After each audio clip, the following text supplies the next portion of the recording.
On behalf of the Asia programs at Johns Hopkins SAIS, may I welcome you to this morning's event. I'm Vikram Nehru. I'm a member of the faculty here, and I'll be your moderator this morning. 20 years after the Asian financial crisis, we're delighted that we could partner this event with the Carnegie Endowment for International Peace, as well as the ASEAN Plus 3 Macroeconomic Research Office, or AMRO for short.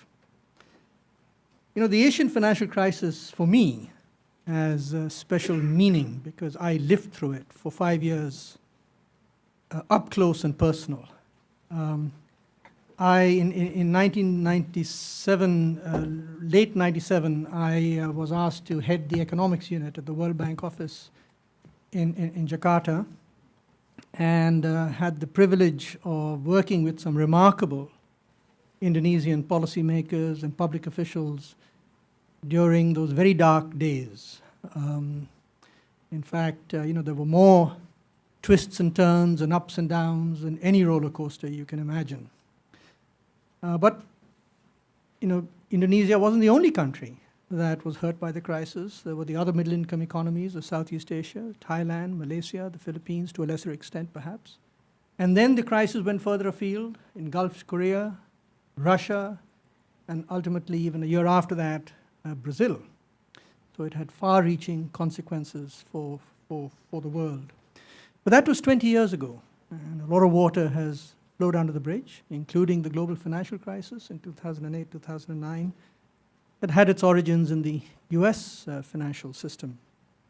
And those 20 years have given the East Asian economies time to internalize the lessons of the Asian financial crisis, as well as the global financial crisis. And the question is, how well positioned are they now to deal with the next financial crisis, if and when it does occur? And of course, these things are almost impossible to foretell. To help answer these questions, we have a stellar panel of speakers with enormous combined expertise on the economics and economies of Asia. You will hear from all of them in due course, but initially, Hui Khor, sitting to my left, the chief economist of AMRO, will give you an initial presentation based on this excellent report, which if you haven't picked up, you should pick up. And the second part of the report, in fact, focuses on where these economies stand after 20 years after the crisis. And after that, what we'll do is we'll invite the discussants onto the stage. I'll ask them to give a short 5-minute reaction each. I'll then engage with them in a conversation, and finally we'll open it up to you, the audience, for a Q&A. But before Hui Khor speaks, I understand that the Executive Director for AMRO, Dr. Chang Jun Hong, would like to say a few words. Dr. Chang? Please.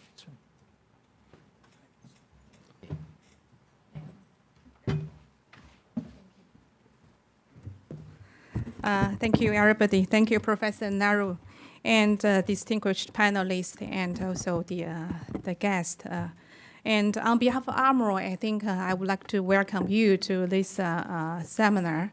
Especially appreciate Professor Nehru and organizing this event for us, and especially on the occasion of the IMF World Bank annual meetings.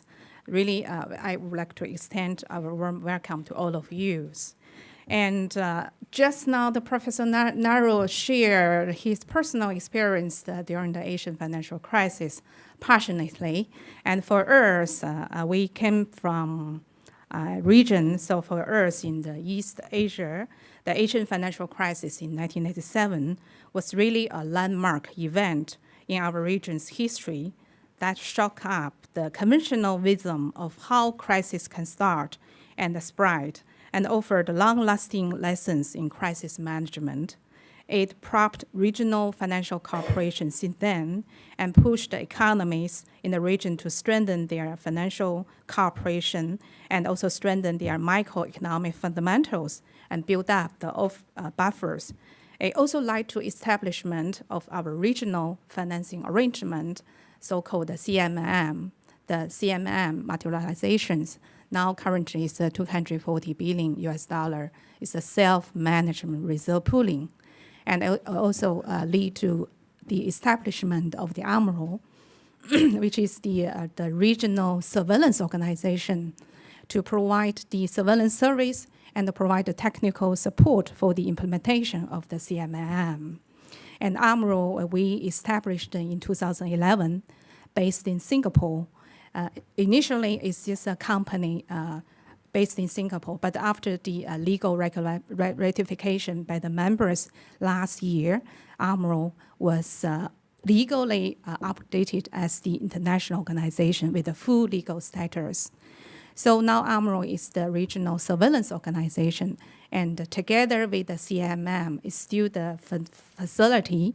So AMRO plus the CMM constitute the East Asia regional financing arrangement. Maybe you're familiar with that. Now the heat topic is how to enhance the collaboration between the global financing arrangement, which IMF is at the center, and also regional financing arrangement. There are few regional financing arrangements since especially after global financial crisis. In East Asia, it's the AMRO and the CMM. In the European side, it's the ESM. And also there are few in the other regions. But now the topic is how to enhance the collaboration between the global and the regional to really have integrated global safety nets to safeguard and maintaining the financial stability in the region and also in the world. As a surveillance organization, maybe all of you will be very interested to know what could be the difference of our surveillance from that of IMF, how to make our surveillance, it could be unique and comparative advantage to that of IMF, what kind of value added we based in the region. So my simple answer could be at least from 3 fronts. And as the regional surveillance organization, our strength is provided regional perspective based on our vast regional knowledge and our connection with our members in the region. And IMF is the global institution with a vast experience and expertise on many issues and also the programmings in the past couple of decades. So it's really the complementary each other. So we aim to, I think all the RFAs aim to complement to that of IMF to enhance the current international monetary system. But we all, as the regional organization, and we also have our own advantage. That is something we are going to build up. And this first one. Second, I think the regional financing arrangement, especially from East Asia, we can also facilitate to fit in the financing gap if there's something happened. Yeah, I think all of us know after the Asian financial crisis, especially after the global financial crisis, most widely noted notion is that the single financing sources is not sufficient in any case. So you can see any programs currently is the joint effort, it's co-financing program. So I think the regional financing arrangement can really contribute to filling the financing gap in any crisis resolution programs in the future. And third one is kind of capacity building and technical assistance to our members. We based in the region, we supposed to know much better about our members in the region. So we also can try to have members build up their microeconomic management capacity, especially some data-based data system to fill in the data gap also. So this is at least the 3 main aspects of as the regional organization can complement to the IMF-centered international monetary system. And this is exactly what we are going to build up in the coming years. And I think this year, we called our first flagship report on the regional outlook is the first concrete result from our institution, because I mentioned last year it just become the IO, so we can be allowed to publish our country surveillance report and also regional support. If you go to our website, you can have some report. And this report focusing on our retrospective thinking on the Asian financial crisis, especially on what happened after 20 years. And so Dr. Ho will give you our perspective, and I'm looking forward to very insightful discussion from today's seminar. Let me thank you for coming again and thank Professor Naro for organizing this event for us. I'm looking forward to collaboration or engagement with all of you in the coming month, and welcome you to visit Singapore, visit our office at any convenient time. Thank you so much. Thanks.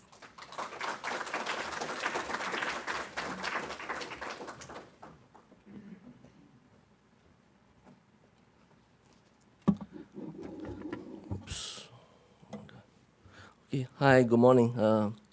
I'm very pleased to be here and to partner SAIS in organizing this event.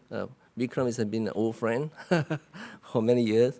As Vikram said, he lived through the crisis.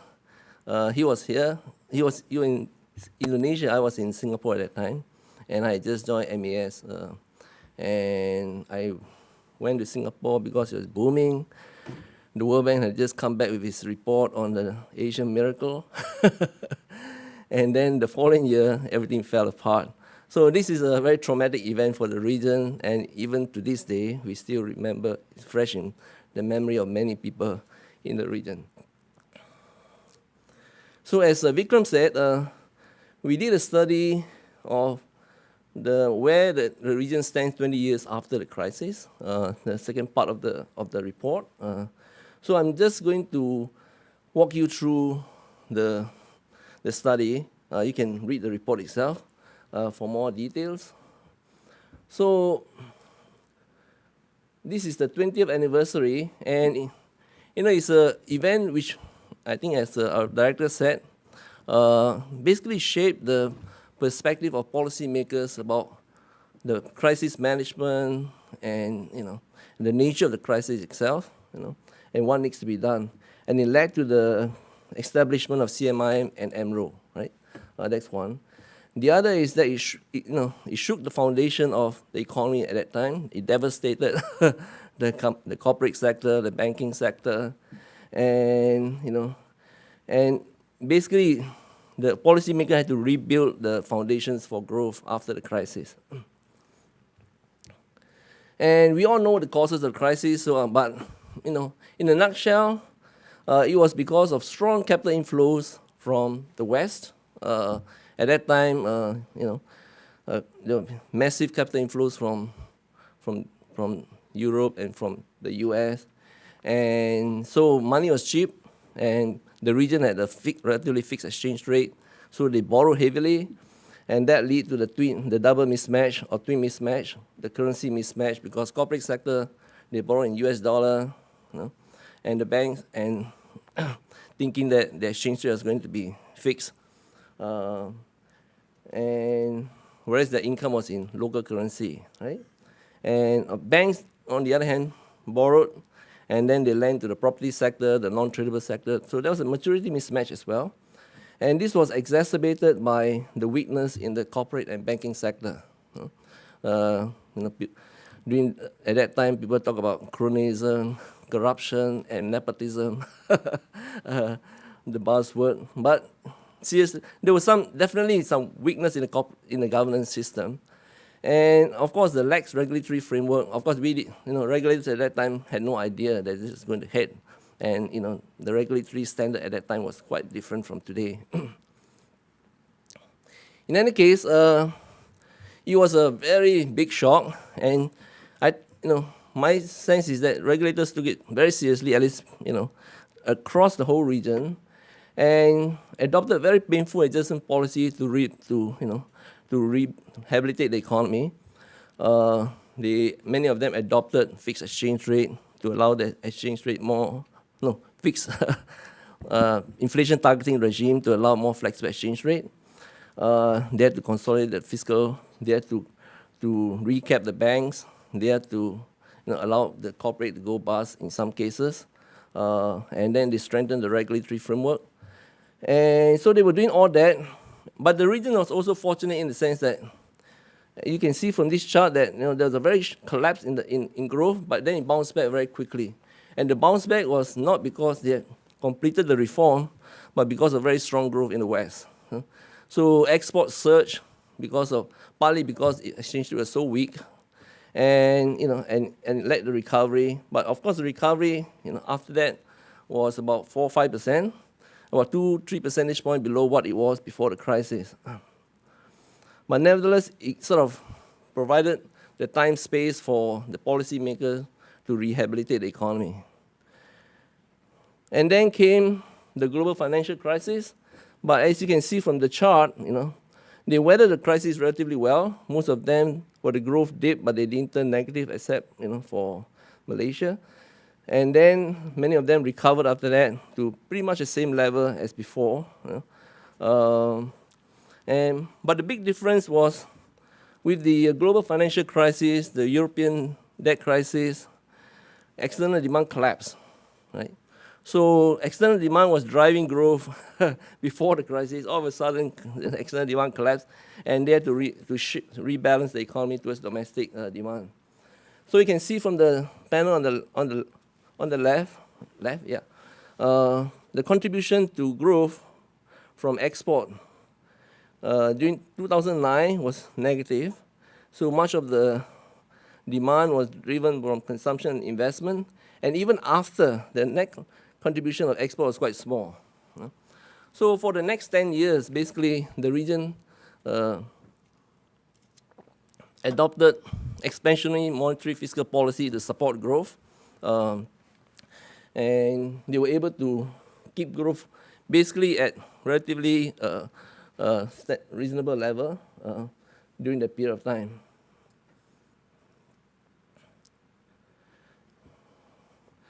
Now, because so much of the growth was domestic, but it was also regional.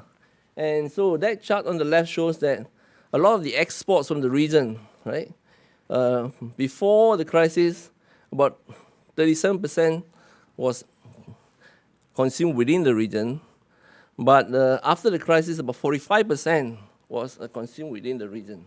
So there was an increase in regional absorption of exports within the region itself. In a sense, the region becomes much more integrated because of the crisis, the rebalancing from external to domestic demand, as you would expect. And of course, China also rebalanced, and now it's increasingly moving into so-called consumption-led growth. And China's imports of consumption goods has skyrocketed, and we expect that to continue. And it's not only China, I think, but the whole region, I think, has become probably one of the largest markets for consumer goods. So in a sense, the region has become a lot less dependent on the West. In the old days, because the income level is so low, they produce consumer goods for export to the West, and use that to import raw materials for other purposes. So increasingly, the region has become much more self-contained. This is not to say that it has decoupled completely from the West, but certainly, it's become a lot more self-contained. But one other development that's less noticed is it's not only trade that has become a lot more integrated, it's also FDI flows. There's a lot more FDI flows within the region now. And the major beneficiary is the CLMV countries. You can see that about 70% of the FDI flows are from within the region.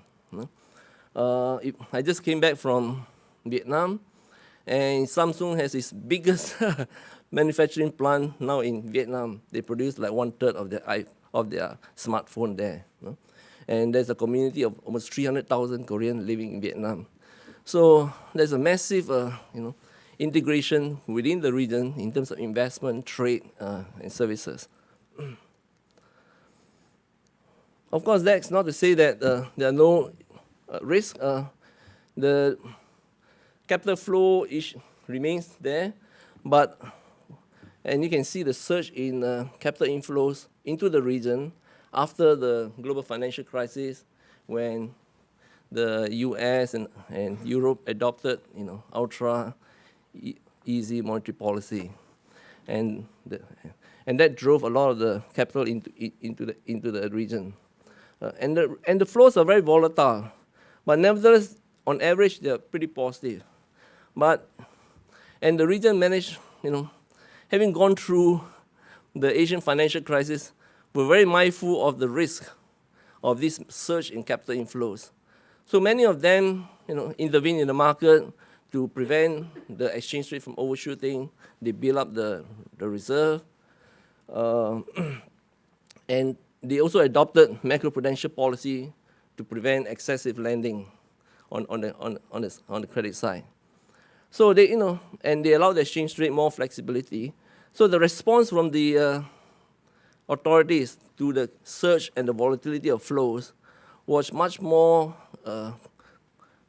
disciplined than it was before the Asian financial crisis. So they didn't see this cheap money coming in as a free lunch in a way. And many of them were actually trying to adopting measures to discourage the inflows. So where do we stand today? Looking forward, well, there are still risks. We prepared this report at the end of last year and beginning of the year. And at that time, the region had pretty much stabilized and ready to recover. But we are worried that, Trump had just came into office, that and he was going to impose protectionist measure, and this was going to derail the recovery, because we were worried that global trade is going to turn down again, and also interest rate may start spike up, especially with his massive fiscal package that he had in mind. All this has not panned out, and as a result, I think the outlook is much more positive now. So this chart shows, for instance, the spike up in interest rate right after the election. But since then, interest rate have been pretty stable, and in some cases even trended down, in the case of Indonesia. And the recovery in export has continued, which was what we were worried about early in the year. And this is also coincide with the recovery in global capex spending. So those two have now become an additional support for growth going forward. And so the outlook, the short-term outlook now looks a lot more positive, because the expansionary monetary fiscal policy, right, that they had adopted to support growth over the last 10 years had basically run out of space. So you can see from that chart on the left, for instance, that GDP ratio had increased quite significantly for almost all the countries in the region, which means that they are much more vulnerable now to a spike up in interest rates. And the credit GDP gap actually went above the threshold of 10 for many countries, although it's now trended down again. So this boost from external demand was most welcome in the region. And fiscal space had also narrowed, because many of the countries that were commodity exporters, they suffered pretty big losses in terms of fiscal revenue. Some of them make up for it by eliminating subsidies or introducing VAT. But even so, you can see that revenue GDP ratio basically came down after the in the last several years, after the commodity boom collapsed. So fiscal space had also shrunk. Fiscal deficit was higher. That GDP ratio also went up in the public sector. Fortunately, the region had built up buffers. As I said, they were pretty cautious when the capital flows came in, and many of them intervened to build up the reserve. So as a result, the reserve coverage ratio went up on the left-hand side. You can see the increase, and it averages now about 9 months of imports, which is pretty high. And in terms of coverage of short-term debt, it's at least 1 year of coverage, and in some cases more. So this is our outlook for the region in the short term over the next 2 years. For this year, we expect growth to be 5.5 for the whole region. At the beginning of the year, when we were doing this forecast, it was more like 5.1, 5.2. So, we had raised the growth in line with most other institutions, including the fund. And so this, to some extent, is because China was upgraded in terms of the growth rate. But it's not just China, it's across the region. You can see the growth has picked up very strongly. For next year, we expect a moderation because we think China's growth will moderate, and also Japan. But broadly speaking, 5.2% is a relatively strong growth rate for the region. The other thing to note is that the advanced economies, Korea, Hong Kong, Singapore, and Japan, they are growing between 1 to 3%. Because they are mature economy. The middle income economy of ASEAN 4 and Vietnam are doing 5 to 6%. And then the lower income economies are doing 6.5 to 7, 6. So there's a bit of convergence in the region in terms of income. China is a bit of a exception, even though its middle income is growing at a lower income rate. So, I think China will, continue to catch up, and we expect that it will reach a high income level over the next 5 to 10 years. So I'll end with this slide chart here. This shows the per capita income over the last 40 years, 45 years. And you can see that the line there on the Asian financial crisis, that it was a big setback for the region because per capita income fell quite sharply. It took them a few years to recover. The next line there is the global financial crisis. And the region pretty much weathered that well and continued to grow even after that, right? And the issue now is going forward, will they continue to catch up? And you can see that there are 3 groups of countries here. The advanced country, the middle income, and upper middle income, led by China, Malaysia, and China. And then you have the middle income with Thailand, Indonesia, Philippines, Vietnam, and the low income. Most of them has moved up the ladder. And the issue is, will they be able to reach advanced country level over the next decade or so? And what are the challenges facing them? I think that one of which is the aging population. Many of them have a very rapidly aging population. And then there's the geopolitical risk that everybody is confronted with. So I put up some questions here, but please, I will let the moderator decide how to take us forward. Thank you. Thank you very much, Hui. Thank you very much indeed.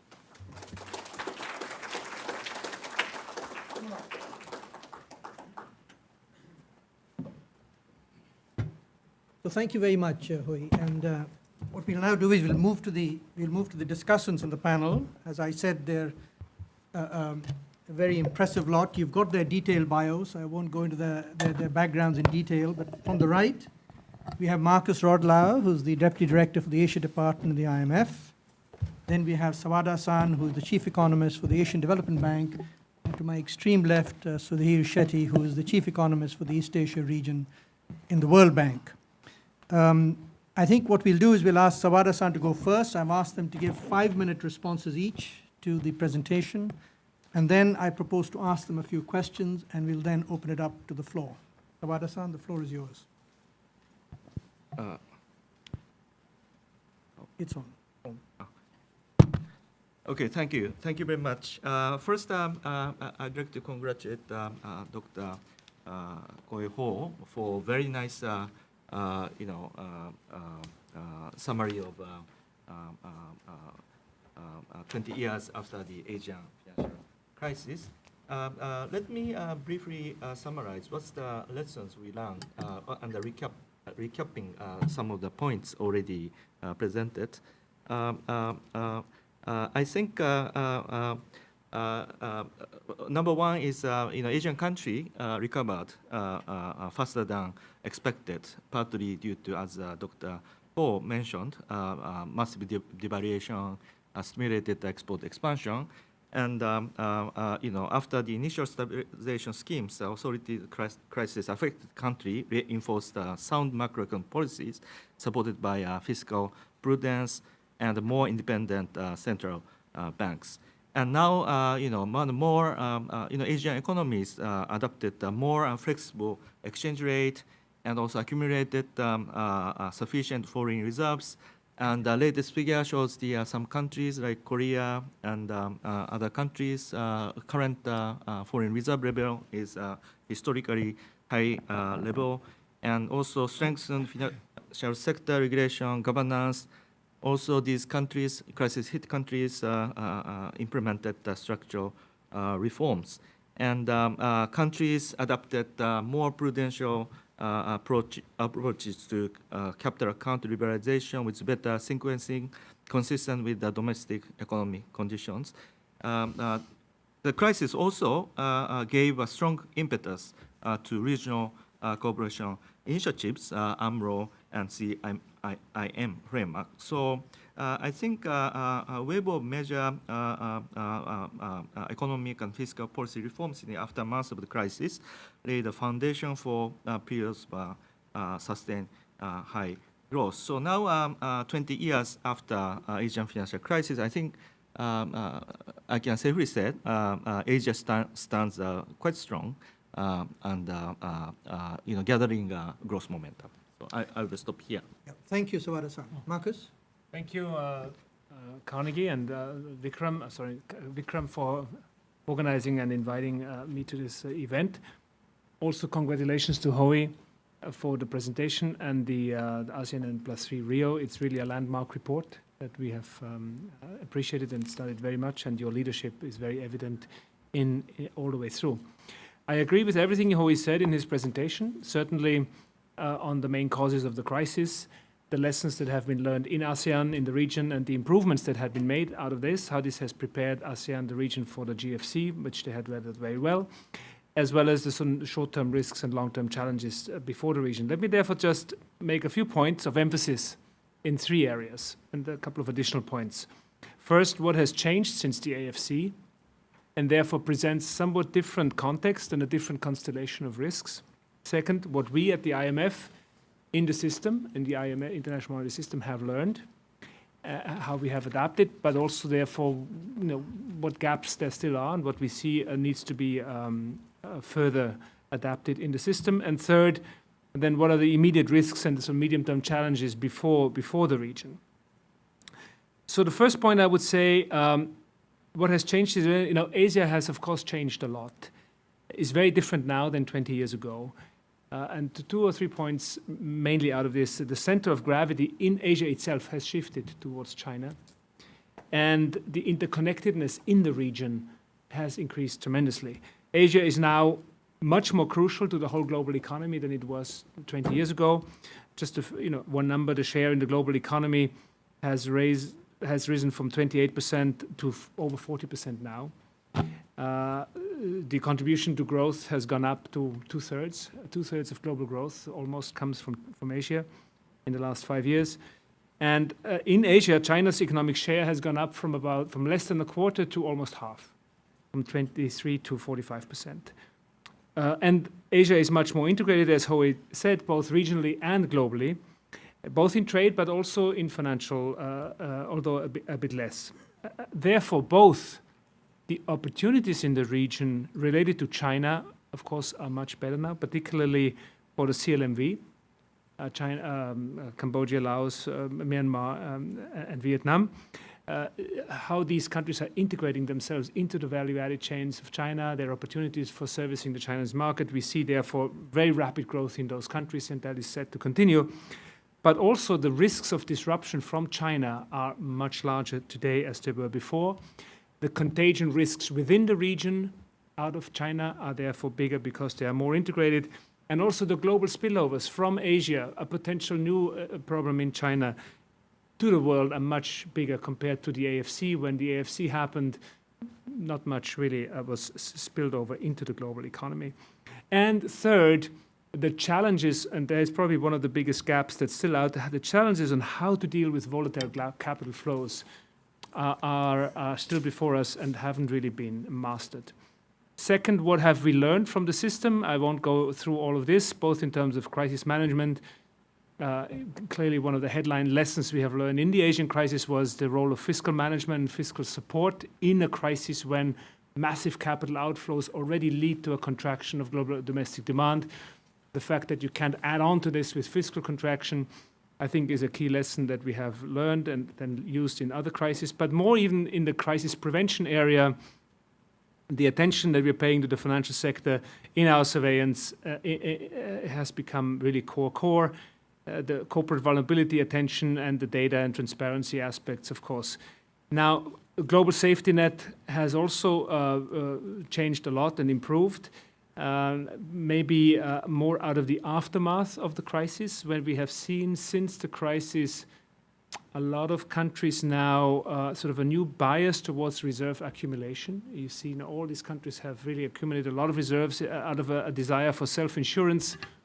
And that is, in our view, kind of a problem of the system, that this has moved towards a bias towards self-insurance, raising reserves, current account surpluses, which have led to new challenges in terms of surplus countries versus deficit countries, the balance in the adjustment process. So that's, I think, one point that's still out there. And frankly, capital flow management. As I said, we haven't really fully come to a consensus on how to deal with volatile capital flows, how this interacts with macroprudential management. There is a new institutional view in the IMF, but we can see that many emerging markets are still much struggling with these aspects, and there is a lot of work that needs to be done. In terms of risks and challenges for the region, Howie has mentioned. I agree with Howie. The capital flow volatility, the challenges from the exit from the expansionary monetary policy that come to the region, tightening of global financial conditions. That's one risk. The uncertainties over U.S. policies, clearly both on the trade side but also on the fiscal side. That poses big challenges for emerging markets. The geopolitics, you're in the region there, close to the Korean conflict, the weather-related climate change areas, and then the long-term growth aspects that he has mentioned. Let me just maybe put one point of emphasis on the high and rising private debt issue in some economies in the region.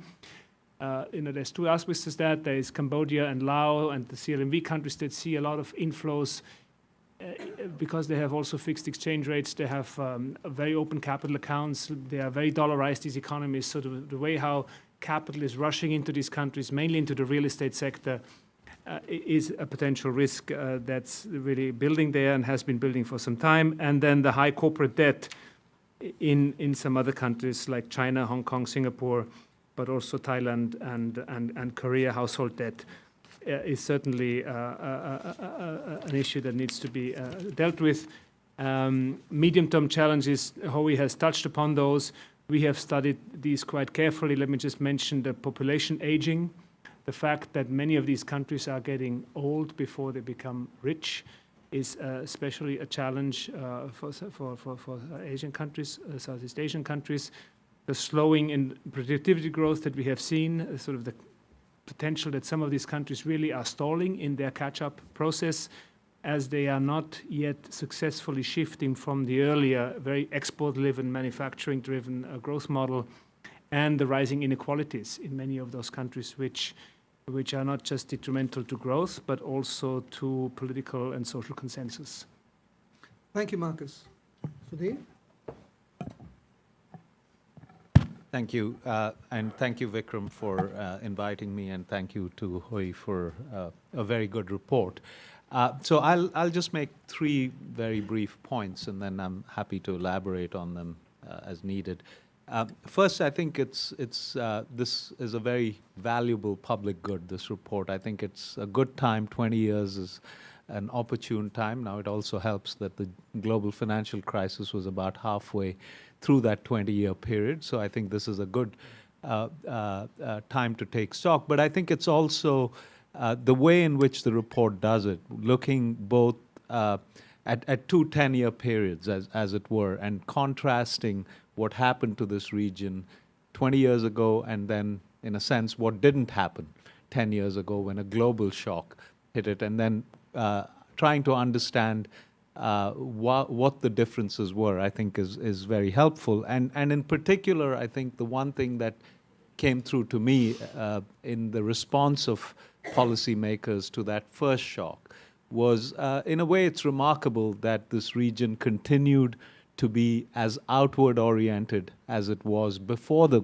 Asian financial crisis, which, as the report notes, is one of the reasons it rebounded so quickly after the Asian financial crisis. Of course, it helped, being lucky is always helpful, and the luck there was the fact that the global economy, advanced countries were growing very rapidly in the early 2000s. China was beginning to take off, and this region benefited from both of those. So that helped it in that first decade.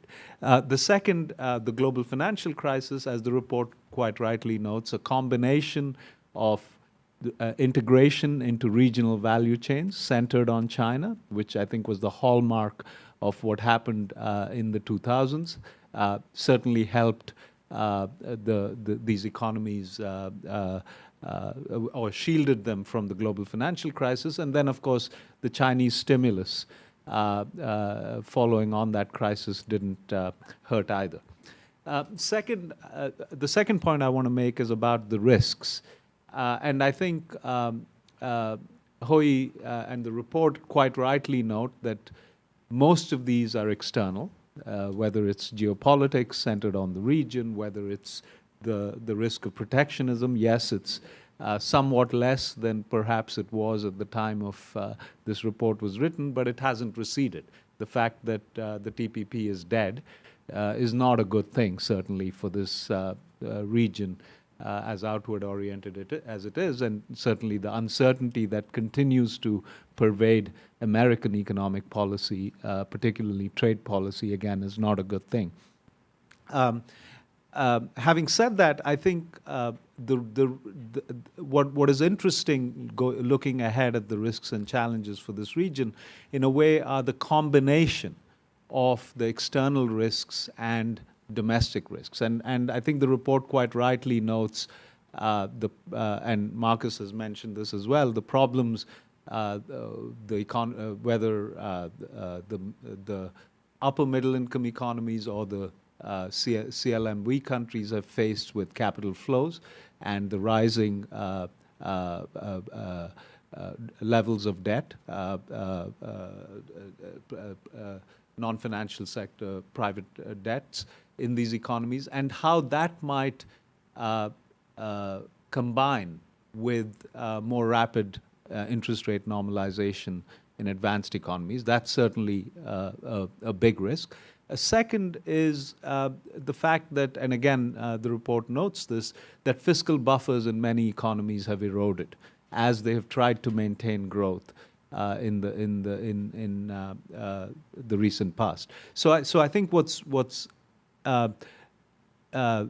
interesting about the region is how policymakers going forward can maintain this balance between, on the one hand, the imperatives to keep growth going, but on the other hand, to acknowledge these external risks that still exist and not pursue overly expansionary monetary and fiscal policies. And this is why our most recent report on the region is entitled Balancing Act, because I think that is very much what faces developing economies in this region. Finally, my third point is about the longer-term agenda going forward. And here the report spends less time on this, but certainly I think the challenge for this region is, and when I speak of the region, since I'm from the World Bank and not from the IMF, I think primarily of the developing economies in this region. Most of them are still securely middle-income countries. Some at the lower end, some towards the upper end, but they're still middle-income countries.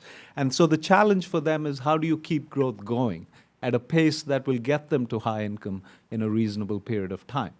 And that is likely to be challenging in a challenging global environment, even if the short-term prospects for the global economy look reasonable. And here I would just make 2 points. One, I think there's more scope for regional integration, even recognizing what ASEAN has achieved. And there I would emphasize 2 points. One is ASEAN's great achievement has been on reducing tariff barriers, on promoting trade within ASEAN by lowering tariff barriers. There is a big agenda that remains on non-tariff barriers, which countries within ASEAN have been loath to move on. Second, a lot of our work and work by others indicates that services trade continues to be very restricted in this region, and yet that is the next frontier. That is, even as you've seen global value chains and regional value chains mature in terms of goods trade, there's a lot of potential for deepening of regional value chains and the productivity increases that could come that way by liberalizing services. Again, a huge agenda for this region. So that's one aspect. A second aspect on the medium term is on the fiscal side. As I said, a number of countries have already are looking at fiscal buffers that are either non-existent or very low. This will require continued attention both on the revenue side as well as on the expenditure side. And on the revenue side, it's worth noting that these countries, despite having grown quite rapidly, despite having made it, like Indonesia or the Philippines, to close to upper middle income status, raise revenues, raise taxes that are among the lowest in the world. Only South Asia is worse than East Asia in terms of tax to GDP ratios. Now, and yet they have considerable expenditure needs, particularly on infrastructure. How you balance that, I think, is a continuing challenge for this region. Thank you. Well, thank you very much. Thank you to all three of the discussants. Thanks, Hui, for your presentation. You know, one of the dangers of bringing 4 macroeconomists to the table is that there's a serious likelihood of agreement amongst all of them. And so my job as moderator is to throw the equivalent of hand grenades into the discussion to see if I can generate some interesting views, responses. So with apologies to Marcus, who I haven't warned in advance about this particular hand grenade, but I don't expect him to respond. I'm going to ask this question to Ho-Yi. And that is, you know, it is striking that AMRO in its report says that one of the most important conclusions from the 20 years after the Asian financial crisis is the need for more regional financial cooperation. And we heard Dr. Chang talk about CMIM, the Chiang Mai Initiative Multilateral, and AMRO as East Asia's response. Now, that to me is frankly a bit of an indictment of the IMF, despite Dr. Chang's efforts to try and argue that these were going to be complementary. The reality is that the origin of these institutions actually came about because of a desire to create an Asian monetary fund. And it was only because of pushback from the United States and the IMF that it got watered down into something like the CMIM and AMRO. But just yesterday, Klaus Regling, who's the managing director of the European Stability Mechanism, the ESM, talked about the fact that in Europe, there is an ongoing, big open discussion about the creation of a European monetary fund. So the question that I have to Ho-Yi is it time to bring the idea of the Asian Monetary Fund out of the closet and into the open, and to see whether now, given the fact that broadly global conditions have changed, that this is the time to resurrect the idea and see if it has any legs. Hui? You sure you don't want Marcus? No, I don't. Poor Marcus. I don't want to put him on the spot. Go ahead. No. Well, as I think you correctly pointed out that the region feels a gap. Despite the IMF having reformed substantially over the years, and I was with the fund for many years, so I know the institution well, and I think they took the lessons of the Asian financial crisis to heart. And the last 5 years that I was with the IMF, I saw a lot of changes in terms of policy For instance, the capital flow management, right?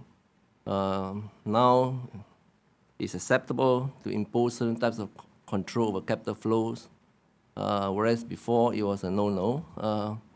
And they also come up with policies on macroprudential policies, although that, I think they are playing catch-up because Asian countries have been using macroprudential policies for some time to try to mitigate the vulnerabilities of excessive credit growth. Yet, despite all that, I think there's a lingering stigma that the IMF has in the region. And it is a fact that most countries would not want to borrow from the IMF unless the need arises. And so the idea of the CMIM is to provide, to address the gap, to fill the gap, right? To encourage countries to, access the facility when the need arises, not when the crisis happens, to strengthen the buffer. And although I pointed out in my presentation that countries have built up the buffers, and they are quite substantial, we know that in today's world, you can never have enough reserve. China lost $1 trillion, in slightly over a year. And Malaysia went from 140 billion to 80 billion, in the last 2-3 years. So there's always a sense of insecurity because of this volatility and the massiveness of capital flows.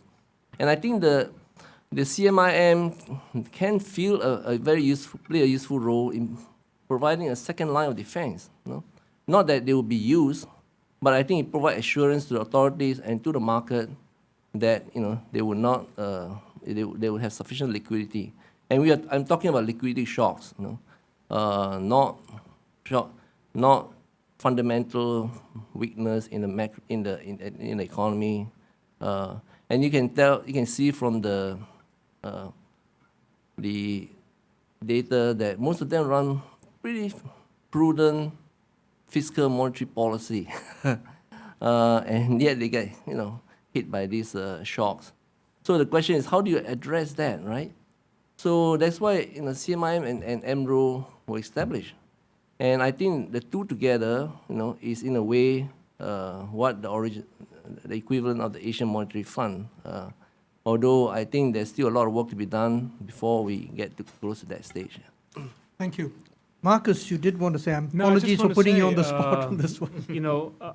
As those who are close to this discussion, involved in it, or watch it from afar, should know there is constant reflection in the IMF and in the international monetary system on how to improve it, where the gaps are, and there is a very open recognition that there are gaps.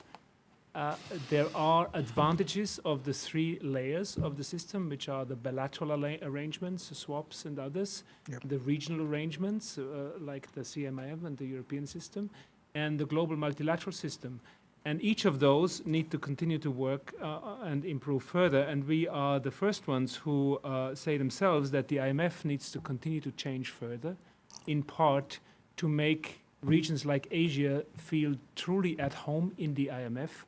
I think we are constantly pushing, for example, to bring China into the IMF. I think we have been partly successful and we need to do more. I think there are well-known issues of bilateral swaps, of regional arrangements, and the, I would say, overall credibility, political neutrality that the multilateral framework can provide. So I think each of those have a role.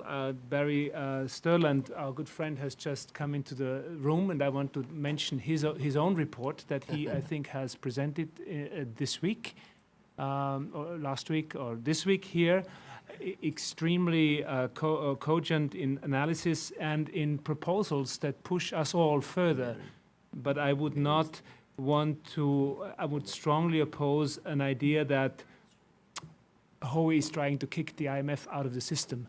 I think we want AMRO, CIM's European regional arrangements to be stronger, and I think each one of us can play a very important role, in particular because we feel strongly that the international, global, multilateral, regional safety net has a very important role to play, A, to counteract what we see as this constant trend towards self-insurance of individual countries, this bias towards more and more reserve accumulation, more and more surplus, which is not an efficient way to do it. And I think working together towards a global, multilateral, regional system that is effective both in crisis prevention, but also eventually crisis management. There's a lot of room to improve without working against each other. Thank you, Marcus. That was actually a very, very important, valuable point that you'd also made before, that the creation of these reserve buffers actually has a problem with respect to imbalances in the future. Yeah, Sabara-san. So I think we should consider sort of take a broader scope. I think regional bilateral swap arrangement, regional Chiang Mai Initiative, multilateralization, and IMF or global development, multilateral development institution. I think these are basically sort of a public insurance, network and public insurance infrastructure. And then, on the other hand, we already talked about huge amount of reserves accumulated in many Asian countries as a self-protection. So we talk about public insurance and self-insurance. Why not the market insurance? I think another big issue in Asia is under development of financial markets. In terms of trade integration, let's take a measure, intra-Asia trade divided by total trade. This ratio is around 57-60% right now. It has been increased from 50% 15 years ago or so. So slowly, trade integration has been progressing. FDI also around 45% to 55% over the 15 years, last 15 years. So goods market and sort of physical investment, we see a lot of progress in inter-regional integration. But when it comes to equity investment, debt investment, equity debt investment ratio of intra-Asia investment divided by total Asian investment, only 20% right now. So I think obviously broader financial market development, this is really its infancy. So in that respect, for example, ADB has been especially after Asian financial crisis, ADB has been taking initiative to develop bond markets, especially local currency denominated bond markets, so that we can handle this double mismatch problem. So I think we need to also, I'd like to add not only discussion of public insurance and self-insurance, I think market insurance mechanism in Asia, so that's really important. That's an excellent point, Sabara-san. Thank you very much for that. One more question before I open it up to questions from the audience. And as I said, we are a bunch of macroeconomists, and we've been through now about an hour of discussion, and the poverty rate hasn't been raised once. And in fact, does not figure in Ambro's report. And yet, the sharp increase in poverty rates as a result of the crisis was very striking. Indonesia was set back by 20 years in terms of poverty reduction by the crisis. And it triggered a whole series of initiatives across the region to bring about social protection for the poor, to make sure that in the event of future crises, there were systems in place to ensure that those at the lower end of the income distribution spectrum were not reduced to destitution or deprivation. So I wanted to ask Sudhir what his assessment was of the social protection mechanisms that are put in place, and whether they are functioning well, and whether they could potentially deal with any future crises for the poor. Sudhir? Thanks, Vikram. So I think the first thing to note is, even on poverty per se, the rosy picture that this report paints, even though it doesn't talk about poverty, is actually true. This region has made remarkable progress. So that recovery after 98 or 99 was a recovery not just in terms of growth rates, but it was a recovery in terms of reducing poverty. I mean, whether you're looking at the developing countries within ASEAN or you're looking at obviously China or a combination of them, this region has virtually wiped out what we call extreme poverty. Now, fine, extreme poverty is a very it's a very modest poverty line, the $1.90 line. But even if you look at $3.10, which is a more reasonable poverty line for a middle income region, this region is now at something at probably it's something below 20%, right, of the population, which is a huge reduction compared to what it was before. So that's the good news. The bad news, as you mentioned, is a lot of those social assistance programs that were put in place after the crisis were ad hoc and remained ad hoc. So this is a region that came late to social protection. Now, there was some benefits to that, which is, going back to Marcus's point about growing old before you grow rich. At least much of this region is going to grow old before you grow rich, but without a lot of the pension programs that, for instance, Europe and Central Asia have. Mongolia is the one exception, and it's not coincidental, obviously, that it's the exception. But what this tells us is also, if you look at the way in which the income distribution across developing East Asia has changed over the last 20 years, along with the dramatic reduction in poverty has been a quite incredible increase in the share of the population that we can think of as being economically secure. Not quite middle class, but economically secure in the sense of shocks are unlikely to push them back into poverty. However, the share of vulnerable populations, which is populations, the households that are not poor by a $3.10 kind of poverty line, but are also not economically secure. So in other words, these are populations, these are households that a good shock comes along, whether it's a weather shock, whether it's a health shock, and they're back in poverty. That has remained constant at about 20% of the population of this region. And that is where this region needs to look at strengthening social protection and doing it more systematically. Now, many of them are trying to do things, and they've made some progress, but overall, that's still a work in progress across the region.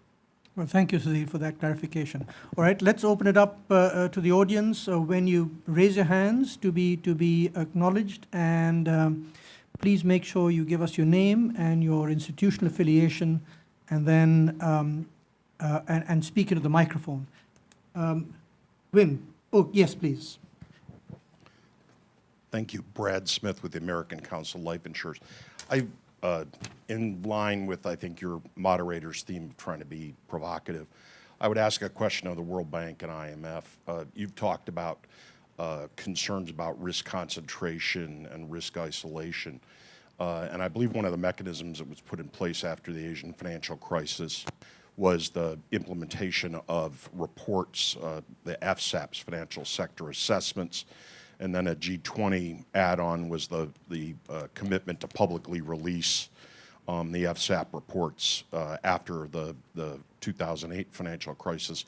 I just would point out a seeming gap in information capture and reporting to G20 leaders.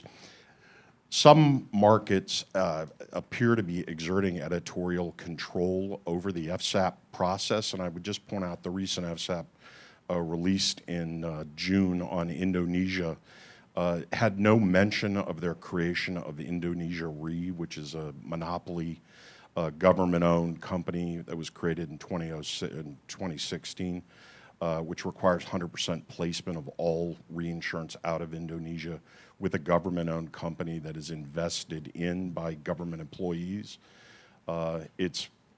We see it as a fundamental violation of not only the trade obligations of Indonesia, but totally inconsistent with the risk sharing and risk aggregation rules as set up by the international standard setter.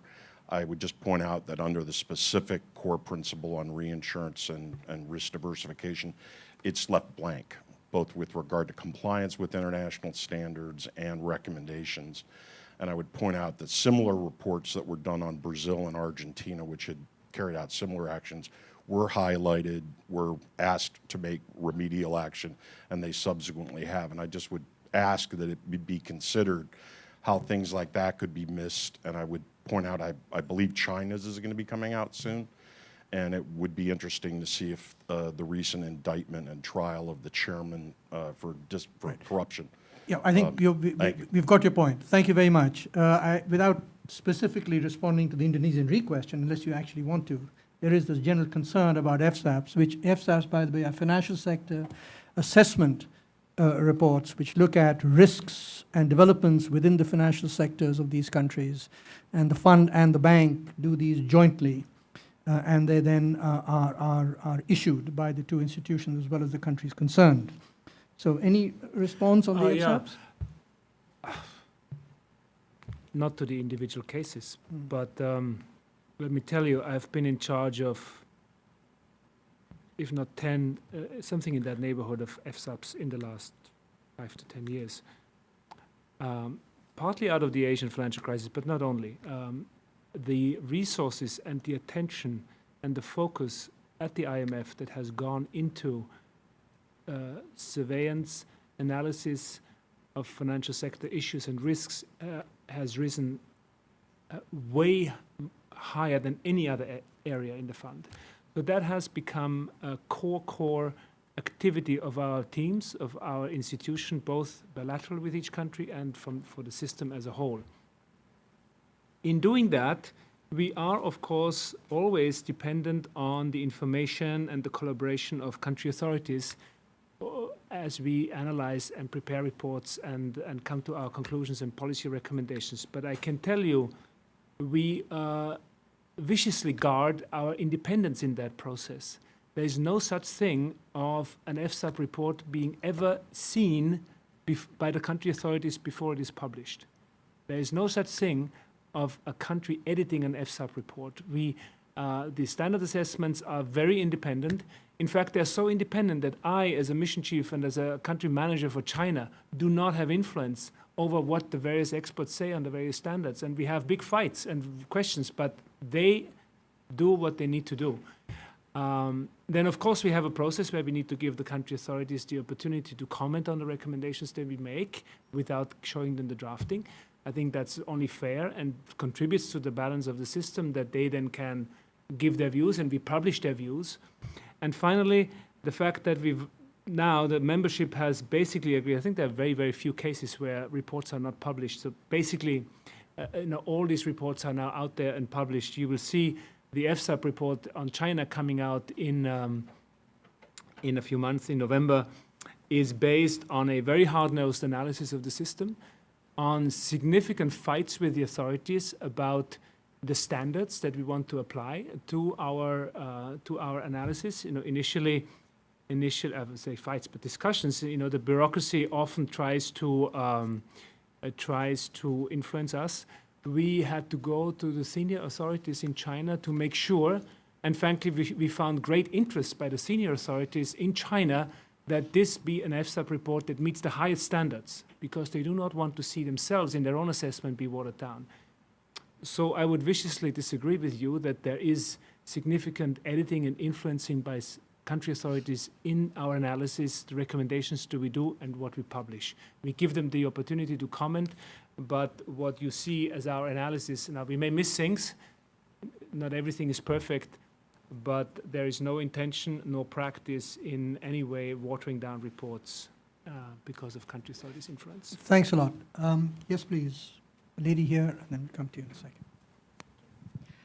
I have a question. Please introduce yourself and Oh, yours. sorry. My name is Kay, and I'm from SAIS. And I have a question towards Mr. Shetty. So you mentioned that one of the potential for the next, the continuous economic growth of ASEAN countries is the service trade, right? But I mean, as far as I'm concerned, by now, it's only like in the European Union, a region with very high political integration, that the free flow of service can be acceptable. So how do you think, like how are we going to do this, to deepen this economic, service trade? Apparently, immigration is not that acceptable because, like, all the Asian countries seems to be more, exclusive, like ethnicity in terms of So Thank how do you. you think? Yeah, I didn't say it was going to be easy, but I just said it. But I said this is what.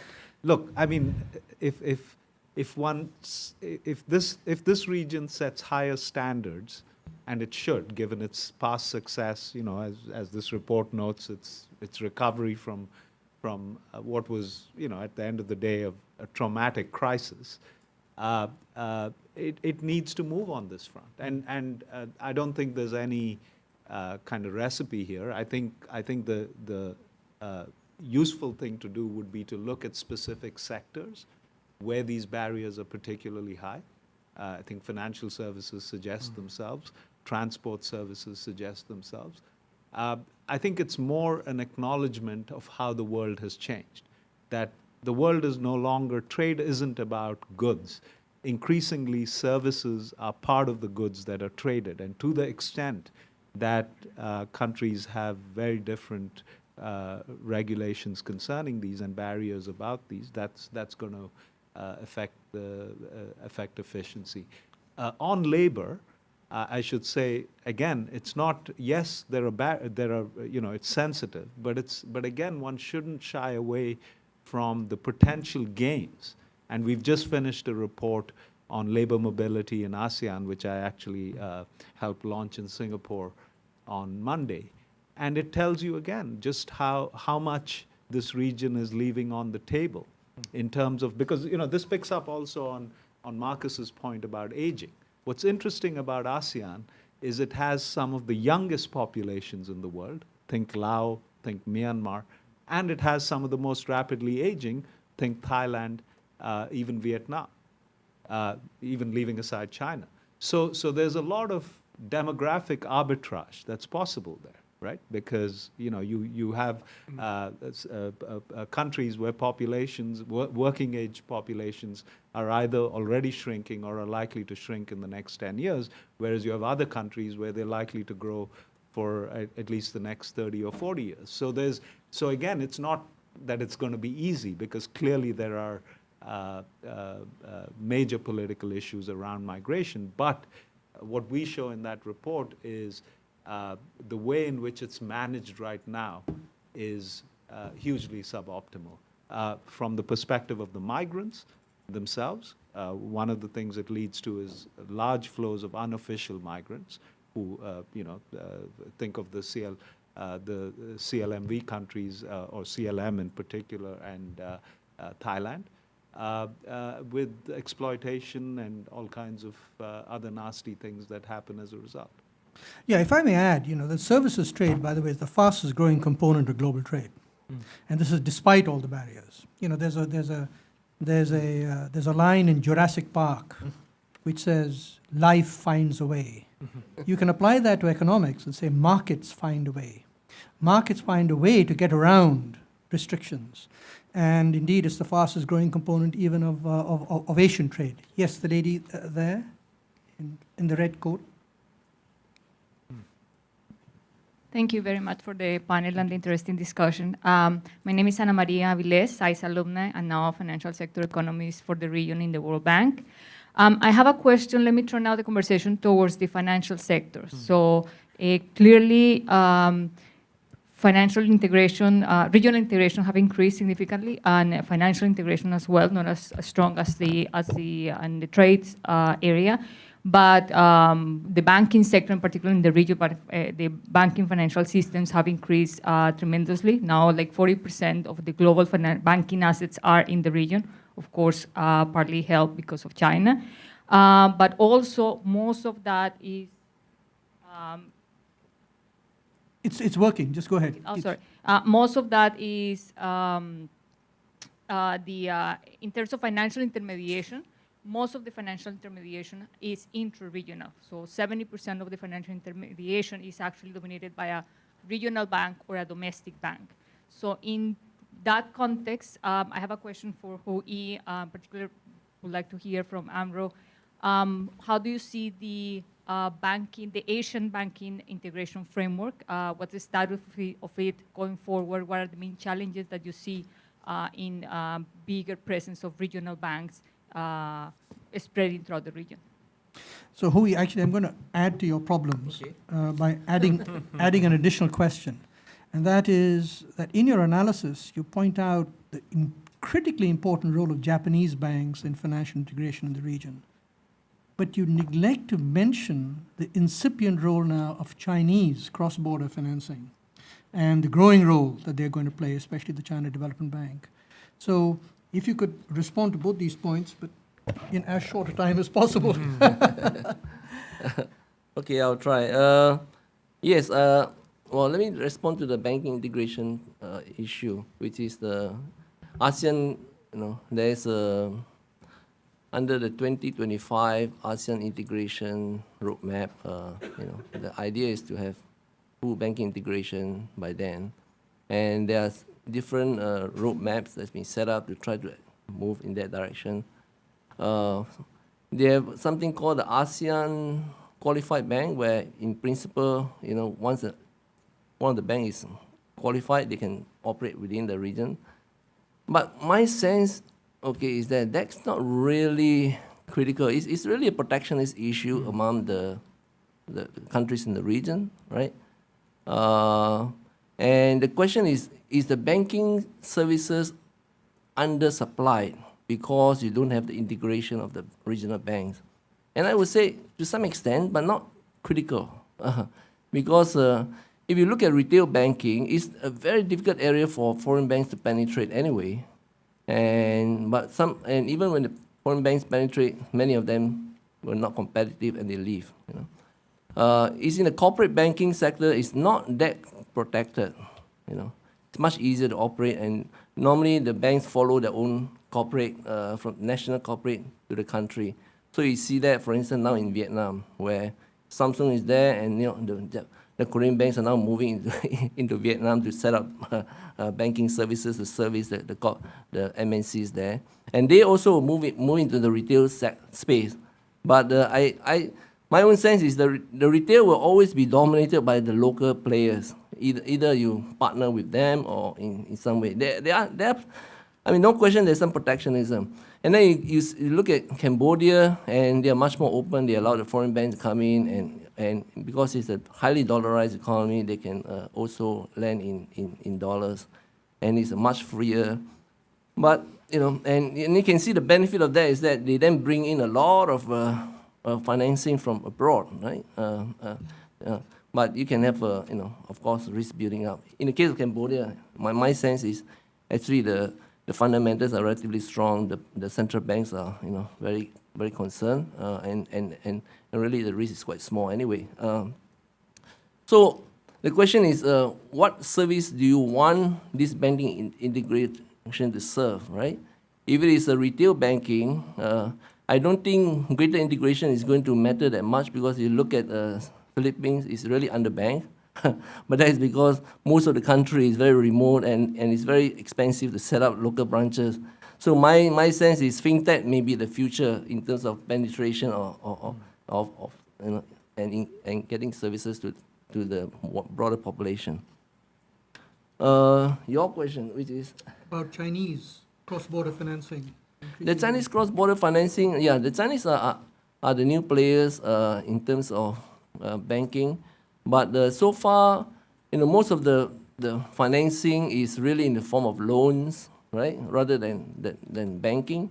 And of course, now with the Belt and Road Initiative, you can expect even more of that to happen. And I think the individual Chinese banks in the different countries, would play a supporting role. But most of that loans are going to come from Exim Bank and the China Development Bank, because these are policy banks, right?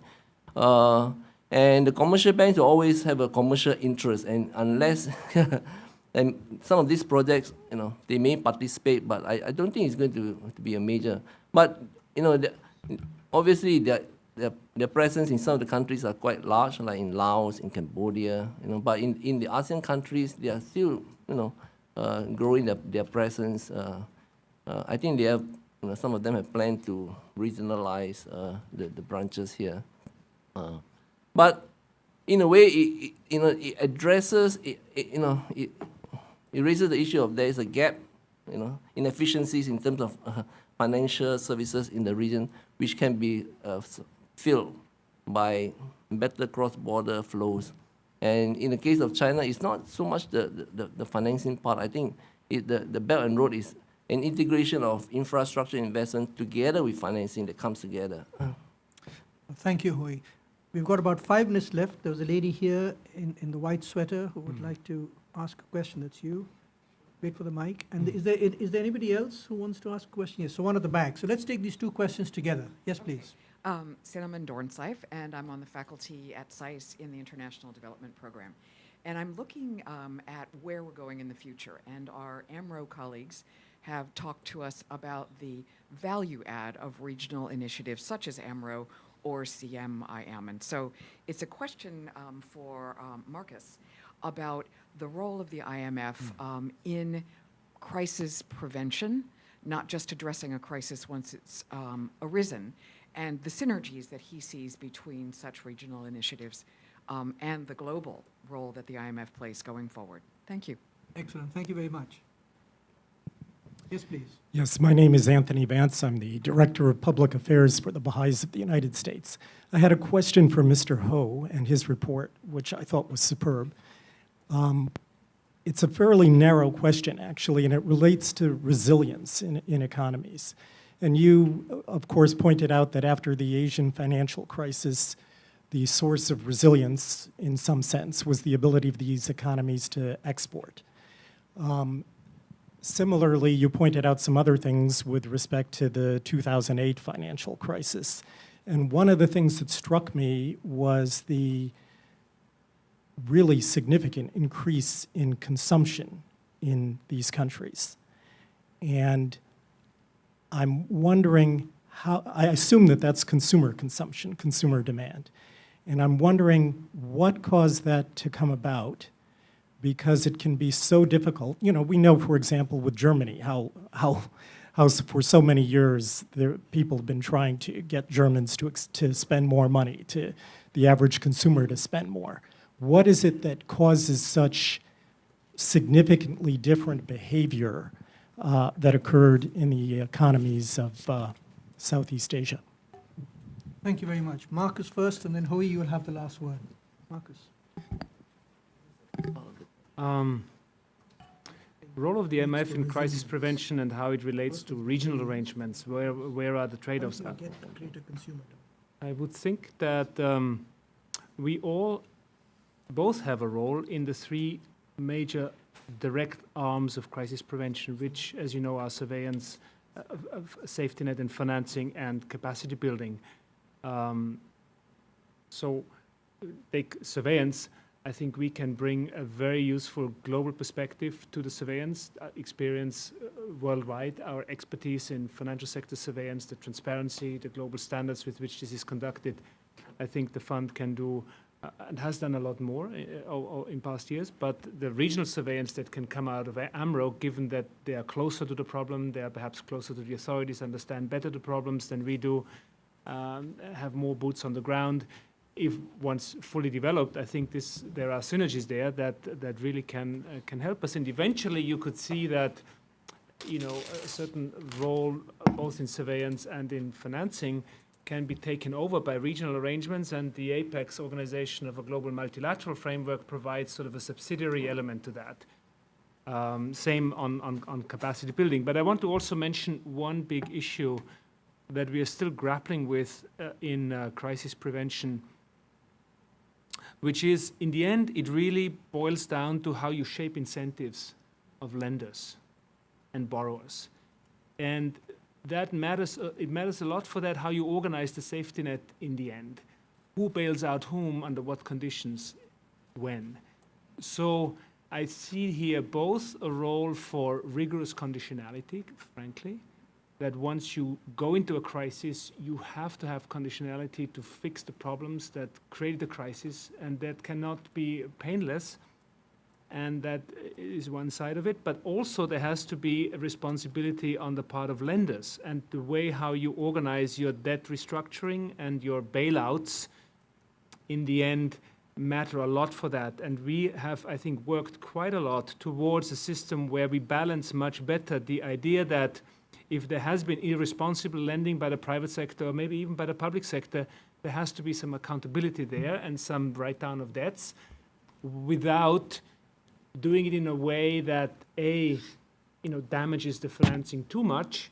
And in the end, we know that financial systems are always myopic, and there is asymmetric information. So there will always be a role for the public sector, for central banks, or for global institutions or regional institutions to, in a way, bail out the system, because if you allow it to collapse completely, you create much bigger problems. So finding this balance between complete bailouts of everybody, which creates huge moral hazards and creates more crises in the future, and not being too rigorous in bailing in the private sector and bailing in other creditors and making them accountable and responsible and pay for their mistakes. Finding that right balance we are still grappling with, but I think we have moved a good way, and I think here I would say the rigor that comes from a coherent global multilateral approach is really very important, because you see in bilateral arrangements and regional arrangements the political problems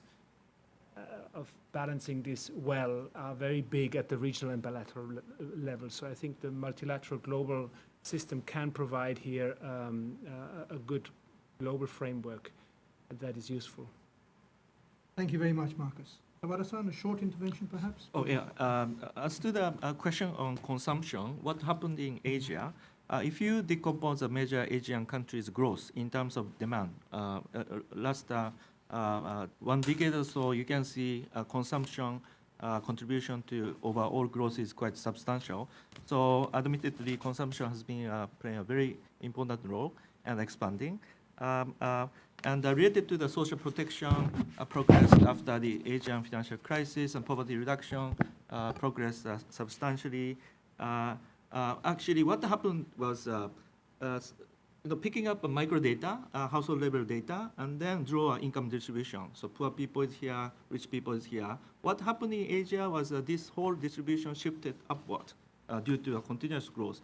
So now even poorer people became a middle income class and started consumption like crazy. Actually, one measure, you can define middle income people, those who have income or consumption, $10 per day up to $100 per day. So you can define this way, $10 to $100 middle income. Global middle income, 10 years ago, only 1/3 of people lived in Asia. But now, according to Brookings Institution study, now half of the global middle income living in Asia. So this is what is really happening. And this is related to final slide of Dr. Ko, whether decoupling is possible or not, and what's the intra-regional integration play role to enhancing decoupling. I think in each country already, sort of within country, momentum for decoupling is progressing. So not only country produce, used to be exporting, but now produce goods and services, now consuming more proportion consuming within the country. And the other quick reason behind the overall Asia consumption growth was China's medium-term rebalancing its economy from export-driven to domestic demand-driven. So also China play a very important role, showing this overall Asia's consumption momentum. Thank you very much.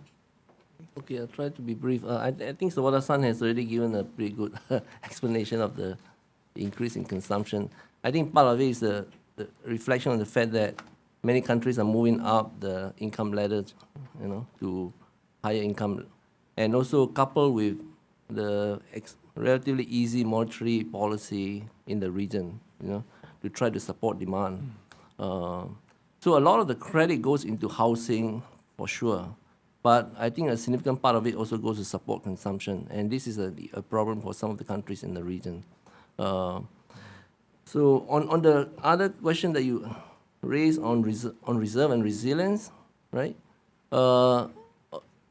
Obviously, the high level reserve offers comfort in terms of resilience, but it's not just, I wouldn't give credit only to the reserve. I think the monetary policy framework has also contributed a great deal.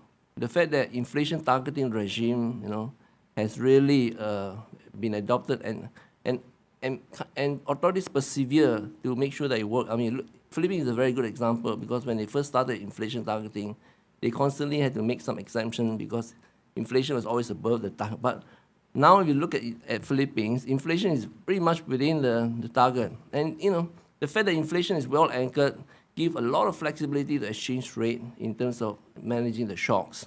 And so if you look at the volatility of exchange rate over time, you find that the exchange rate has become a lot more flexible now than before, So it's a process. It's just part of it is a policy framework, and part of it is because of the buffer that they've built up.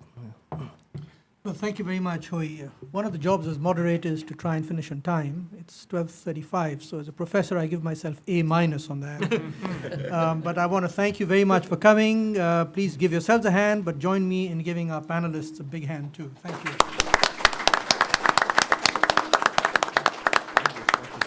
Thank you. Very nice meeting you.